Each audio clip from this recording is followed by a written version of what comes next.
கீர்த்தி என்ன பண்ணுற? நான் வந்து தயிர் கடையிறேங்க. சரி வெண்ணெய் தீந்துருச்சு, சாரி நெய் தீந்துருச்சு. சரி எடுத்து வச்சிருந்தேன்னா சரி அதான் சிலிப்பிடலாம். நீங்கள் எடுத்து வச்சுட்டு போனீங்க. சரி நம்ம ஒரு நாள் ட்ரை பண்ணலாம். எப்பயுமே நீங்கள் தானே கடைவீங்க. சரி நான் வரத்துக்குள்ள உனக்கு எதுக்கு இந்த வேலை? நான் வந்து கடைய மாட்டேனா? சரி ட்ரை பண்ணி பார்க்கலாமேட்டு பண்ணேன். ஆனால் கொஞ்சம் நீங்கள் பண்ணுற மாதிரி வர மாட்டேங்குது. அது ஒரு பக்கமாக போகுது. இது அப்படி தான் இருக்கும். இங்கே பாருங்க, நான் வந்து இதில் கடைஞ்சி ஃபஸ்ட்டு டைம் வந்திருக்கு. வெண்ணெய் வந்துருச்சு. அவ்வளோதான், ஈஸியாக இருக்கு. அவ்வளோதான். இனிமேல் நானே தயிர் சிலிப்பிடுவேன். இனிமேல் உங்களை எதிர்பார்க்க மாட்டேன். சரி. வெண்ணெய் எடுத்தாச்சு. இப்போ நம்ம வந்து இதை நெய் காய்ச்சிக்கலாம். அது மிக்சிலையும் போட்டுக்கலாம். ஆனால் நாங்கள் வந்து இப்படியே தான் சிலுப்புவோம். எங்களுக்கு மிக்சியில் போகிற டைமும் இந்த மத்தில் சிலுப்புற டைமும் எல்லாம் ஒன்றா தான் வரும்.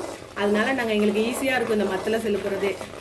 முருங்கைக்கீரையை போட்டுட்டு நெய் வந்து காய்ச்சிக்கலாம்.